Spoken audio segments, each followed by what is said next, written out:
అందరికీ జై భీమ్. నేను Rajesh Mahasena. Welcome to Mahasena media. అయిపోయింది రాజేష్ మహాసేన సీన్ అయిపోయింది. చాలా ఘోరమైన అవమానం అండి ఇది అతనికి. అతను పరిస్థితి ఇంకా ఏదోలాగా అయిపోయింది. ఏవో రకరకాలు మాట్లాడుతున్నారు. రాజకీయాలు ఎప్పుడు కూడా జీవితాలు తలక్రిందులు అవ్వటం అనేది సర్వసాధారణం. వాస్తవానికి నేను ఇప్పటికీ తెలుగుదేశం పార్టీ అధికార ప్రతినిధిని. Note this point. నేను ఏ పార్టీ కోసం అయితే పనిచేశానో ఆ పార్టీ నాయకులకి నేను ఏంటో తెలుసు. నేను ఒకవేళ పొత్తు ధర్మానికి వ్యతిరేకంగా మాట్లాడటం తప్పే అయినా ఏ సందర్భంలో మాట్లాడాను అనేది వారు అర్థం చేసుకుంటారని భావిస్తున్నాను. నేను వారు అర్థం చేసుకుంటారని, మా నిజాయితీని వారు గ్రహిస్తారని నేను భావిస్తున్నాను. అయితే ఇక తలక్రిందులు అయిపోవడం, జీవితాలు తలక్రిందులు అయిపోవడంలో మనం ఉదాహరణ తీసుకుంటే మొట్టమొదట జగన్మోహన్ రెడ్డి గారిని తీసుకుందాం అండి. ఆయన 2019లో 151 గెలిచినప్పుడు ఇక ఈ సామ్రాజ్యానికి ఎదురు లేని చక్రవర్తిని అనుకున్నాడు. ఆయన నాకు ఎదురు లేదు, పోలీసుల్ని ఎలా గలితే అలా వాడండి, జనాన్ని ఎలా పడితే అలా కొట్టండి, అక్రమ కేసులు పెట్టండి, కోర్టుల మీద కూడా కేసులు వేయండి, జడ్జిల్ని విమర్శించండి, మనకి ఎవరైనా ఎదురు చెప్తే జడ్జిల మీద కూడా ఇంకా అసలుగా తిరుగులేని చక్రవర్తిలో ఫీల్ అయ్యాడు. గిర్రుమని 5 సంవత్సరాలు తిరిగేటప్పుడు కూడా ఆయన పరిస్థితి ఏమైపోయిందండి? మొత్తం తల క్రిందులు అయిపోయాడు. కేవలం 151 సీట్ల నుంచి 11 సీట్లు పడిపోయాడు. ఆయన ఎన్ని దారుణాలు అయితే ఆ వైసీపీ క్యాడర్ చేసిందో అంతకు మించి అనుభవించేస్తున్నారు ఈ రోజున. 151 మంది ఎమ్మెల్యేలు గెలిచిన ఒక ముఖ్యమంత్రి 11 ఎమ్మెల్యేలకు పడిపోయాడంటే అంతకన్నా పెద్ద అవమానం అండి నాది. అయినా నాకు ఏ అవమానం జరిగింది? పార్టీ టికెట్ నాకు ఇచ్చి పార్టీ అని తీసేయలేదు, నేనే వదులుకున్నాను. ఒకవేళ నా వర్గాల కోసం, నేను నమ్మిన వర్గాల కోసం సిద్ధాంతం మీద నాకు వ్యతిరేకత వస్తుంది, నాకు రాజకీయ భవిష్యత్తు ఉండకపోవచ్చు అని తెలిసి కూడా ఆ వర్గాల కోసం నా సిద్ధాంతం మీద నేను నిలబడ్డాను. దీనిలో నేను పోగొట్టుకునేది ఏముంటుంది? నా భార్య, నాకు 2 పిల్లలు, నాకు వచ్చిన ఇల్లు ఉంది, ఇక్కడ ఒక 6 ఎకరాలు 7 ఎకరాలు పొలం ఉంది. చాలా హ్యాపీ లైఫ్ నాకు ఇప్పుడు నేను ఉన్నది. నేనేమన్నా పెద్ద పెద్ద స్థాయి అంటే 100 కోట్లు సంపాదించేద్దాం, 500 కోట్లు ఇలాంటి ఆశలు ఉన్నవాడిని అనుకోండి, ఇప్పుడు జరిగింది ఏదైనా ఉంటే అది నాకు పెద్ద దెబ్బే. కానీ చిన్నప్పటి నుంచి ఉన్న పరిస్థితి కన్నా ఇప్పుడు చాలా ఉన్నతమైన స్థానంలో బతుకుతున్నాం. చాలా హ్యాపీగా ఉన్నాను నేను.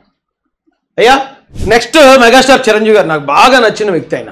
ఆయన సౌమ్యుడు, ఎదుటోడి కష్టాన్ని ఇమ్మీడియట్గా ఫీల్ అవుతాడు. ఆ కష్టాన్ని ఆయన ఫీల్ అవడంతో పాటు ఆయన కష్టార్జితంలో నుంచి తీసేలా కష్టం పోగొట్టే ప్రయత్నం చేస్తాడు. ఆయన ఇక్కడ మదర్ తెరీసా గారి విగ్రహం ఓపెనింగ్కి వస్తే హెలికాప్టర్ దిగడానికి ఖాళీ లేదు. అంటే ఇసుకెత్తే రాళ్ళని జనం అంటారు కదా రాజమండ్రిలో, అలా ఉన్నారు. ఆయన సినిమా ఓపెన్ అంటే రిలీజ్ అయితే అసలు సినిమా టిక్కెట్ల కోసం కూడా అవసరమైతే చంపుకుంటారు మనుషులు అనేది చూసింది కేవలం ఆయన సినిమాలకే. జనాలు ఇక మెగాస్టార్ అంటే పిచ్చెక్కిపోయేవారు. ఇక అలాంటి వ్యక్తి సడన్గా రాజకీయాల్లోకి రావటం, ఆ రాజకీయాల్లోకి వచ్చి ఆయన ఓటమి పాలవటం, అంటే 18 సీట్లకు పరిమితం అవటం. వచ్చిన ఒకళ్ళు సీఎం అయితే ఓకే, ఎంత పెద్ద దెబ్బండి ఆయనకి.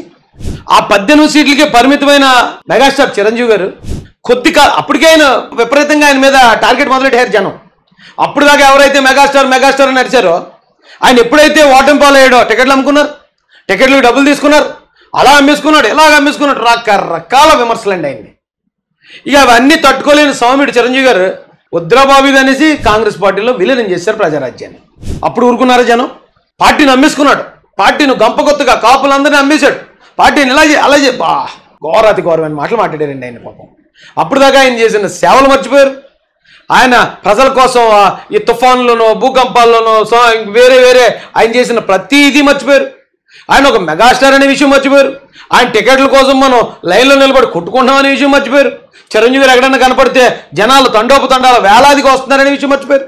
వెంటనే విమర్శలు ఆయన మీద అమ్మేశారు పార్టీని. అది అయిన తర్వాత మళ్ళీ ఆయన వచ్చి సినిమాల్లోకి, సరే నాకు రాజకీయాల్లో ఉద్రబాబు సినిమాల్లోకి వెళ్తే ఆ సినిమాలు కూడా ముందంత స్థాయిలో వెళ్ళే పరిస్థితి లేదు. అంత పెద్ద కష్టాన్ని కూడా ఆయన అలా తట్టుకుని నిలబడ్డాడు. అలాంటి ఆయనతో పోల్చుకుంటే నా జీవితం ఎంత, నాకు వచ్చిన కష్టం యొక్క బరువు ఎంత. ఇలాంటి పెద్దలు చూసి నేర్చుకోవచ్చండి, తప్పలేదు. వాళ్ళని చూసి మనం దాన్ని ఏమంటారు, ఇన్స్పిరేషన్గా తీసుకుని ముందుకెళ్ళొచ్చు. పవన్ కళ్యాణ్ గారు 2009లో వచ్చారు ఆయన ప్రజారాజ్యం నాయకుడిగా. 2009లో ప్రజారాజ్యం ఓడిపోయింది, అంటే సీఎం అవ్వలేదు. ఆ తర్వాత కొంతకాలానికి ఈ పార్టీ విలీనం ఇవన్నీ విపరీతమైన విమర్శలు, ఆరోపణలు వచ్చేస్తే సొంత అన్నను కూడా వ్యతిరేకించి బయటకు వచ్చి జనసేన పార్టీ పెట్టిన తర్వాత ఆయన 2014లో పోటీ చేయనప్పుడు అప్పుడే మొదలైంది ఆయన మీద ప్యాకేజ్ స్టార్ అని. మీరు పోటీ చేయకుండా ఎందుకు సపోర్ట్ ఇస్తున్నారు, అయితే ఏదో తీసుకున్నారు మీరని ఆయన మీద విపరీతంగా ప్యాకేజ్ స్టార్ రకరకాల ఆరోపణలు. అప్పటి వరకు పవర్ స్టార్లో ఎంతో ఇమేజ్ ఉన్న పవన్ కళ్యాణ్ గారు ఎక్కడికన్నా వస్తే కుర్రోళ్ళు ఎర్రెక్కిపోయే టైప్లో ఆయన రాజకీయాలకు అడుగుపెట్టిన తర్వాత విపరీతమైన విమర్శలు, ఆయన పర్సనల్ లైఫ్ గురించి విమర్శలు, అన్ని విమర్శలు తట్టుకుని నిలబడి కూడా ఆ రోజున టీడీపీ బీజేపీ గెలుపులో ఆయన పాత్రధారి అయ్యాడు. కొద్ది కాలానికే మళ్ళీ అదే బీజేపీ టీడీపీ నన్ను పట్టించుకోవట్లేదని ఆయన మళ్ళీ బయటకు వచ్చి వాళ్ళ మీద వ్యతిరేక కాలం వినిపించాడు. మీకు గుర్తులేదా? తర్వాత 2019లో ఆయన సింగిల్గా పోటీకి వెళ్ళాడు. దాదాపు 135, 140 స్థానాల్లో. ఆయన పోటీ చేసిన 2 స్థానాల్లో కూడా ఆయన ఓడిపోయాడు. ఎంత ఘోరమైన అవమానం అది. ఒక మెగాస్టార్ చిరంజీవి గారి తమ్ముడు, ఒక పవర్ స్టార్, ఒక పెద్ద కులానికి ప్రతినిధిగా వచ్చి ఎంతోమంది అన్ని కులాల్లోనూ వారికి అభిమానులు ఉన్న పరిస్థితిలో పార్టీ పెట్టి ఆ పార్టీ పోటీకి వెళ్తే పోటీ చేసిన స్థానంలో కూడా 2 స్థానాల్లో నాయకుడు ఓడిపోవడం అంటే ఎవడన్నా తట్టుకోగలడా అవమానాన్ని? ఆయన మళ్ళీ అప్పటి నుంచి ఆ అవమానాలన్నీ దిగమింగుకుంటూ ఇంట్లో పర్సనల్ విషయాలు మాట్లాడిన, ఇంట్లో వాళ్ళని టార్గెట్ చేసిన ఈ అవమానాలన్నీ భరించి భరించి భరించి 2024కి వచ్చేటప్పటికి ఇప్పటికీ ఆయన కష్టానికి ప్రతిఫలం ఇప్పటికి 15 సంవత్సరాల తర్వాత వచ్చింది. 15 సంవత్సరాలు ఆయన అవమానాలు పడ్డాడు, ఆయన విమర్శలు అనుభవించాడు. ఎక్కడికి వెళ్ళినా రకరకాలుగా ఆయన్ని మాటలతో, సూటిపోటు మాటలతో ఆయన వేధించారు. వారితో పోల్చుకుంటే నా అవమానం ఒక అవమానం అండి. అసలు నాకేం అవమానం జరిగింది నాకు అర్థం కాలే. ఏమంటే ఇక ఆ తర్వాత పెద్దలిద్దరు చంద్రబాబు నాయుడు గారు, లోకేష్ గారు 2019లో కేవలం 23 సీట్లకే పరిమితం అయినప్పుడు అసలు చంద్రబాబు నాయుడు గారి మీద, లోకేష్ గారి మీద ఎలాంటి దాడులు జరిగాయి, వారి కుటుంబం మీద, వారి కుటుంబంలో ఉన్న మహిళల మీద ఎలాంటి క్రూరమైన నీచమైన దాడులు జరిగాయి, వీళ్ళ మీద హత్యా ప్రయత్నాలు ఎలా జరిగాయి, వాళ్ళని జైల్లో పెట్టడం, కేసులు పెట్టడం, రాళ్ళు ఇచ్చి కొట్టడం, ఎన్ని అవమానాలు పడ్డ తర్వాత ఇప్పుడు వీరి పరిస్థితి ఏంటి? తిరుగులేని మగుటం లేని మహారాజులు. ఇప్పుడు అంటే విజయం ఎప్పుడూ శాశ్వతం కాదు, బొక్కబొరలో పడే పరిస్థితి వస్తుంది.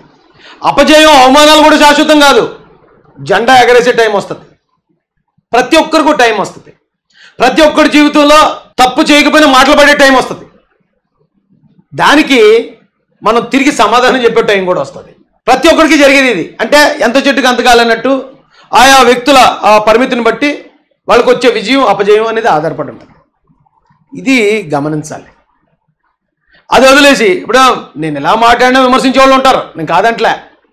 కానీ ఈ మాటలు విన్న వాళ్ళకి కరెక్ట్, రాజేష్ చెప్పే ఈ కరెక్టే కదా, మనం ఎందుకు ఈ నిలగిల విమర్శిస్తున్నారు, ఎందుకు ఇది చేస్తున్నారంటే చాలామందికి ఏడుపు ఉంది.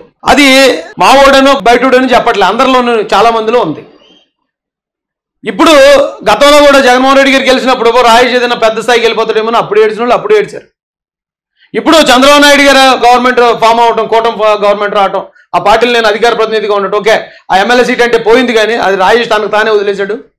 రాజేష్ పార్టీ కోసం చేసిన ఈ త్యాగానికి నారా చంద్రబాబు నాయుడు గారు ఇప్పుడు ఏమన్నా రాజేష్ గారిని గుర్తించేస్తారేమో అని ఏడుపున్న వాళ్ళు ఉన్నారు. ఏడ్చేవాళ్ళు ఏడుతూనే ఉంటారు, నవ్వేవాళ్ళు నవ్వుతూనే ఉంటారు. మనం మాత్రం దూసుపోవటమే, ఏదైతే అదే అవుతుంది.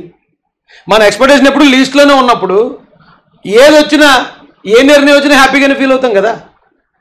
అయితే ఈ స్థాయి పోరాటం, ఈ స్థాయి ప్రజల్ని చైతన్యం చేయటం, ఆ వాస్తవాల్ని, అందులో ఉన్న ఆధారాలని సేకరించి ప్రజలకు అర్థమయ్యేలా చెప్పగలగటం, దీన్ని పొలిటికల్ విశ్లేషణ అనొచ్చండి, లేకపోతే దీన్ని నాయకత్వ లక్షణాలని కూడా అంటారు. నోటితో అనరు దీన్ని, అర్థమైందండి? అది కాస్త జనాలకు గమనించాలి. అన్ని కేసులు ఒక గవర్నమెంట్ ఒకటి మీద ఊరికే పెట్టదు, సరదా ఎక్కి పెట్టదు. 2020 జగన్ గారిని వ్యతిరేకించిన తర్వాత నా మీద ఈ కేసులన్నీ, అంతకుముందు ఒక కేసు లేదు నా మీద. అందరికీ మంచి జరగాలని, రాష్ట్రం బాగుపడాలని కోరుతూ జై భీమ్, జై భారత్, జై జై మహాసేన, జై తెలుగుదేశం, జై చంద్రబాబు, జై జై లోకేష్.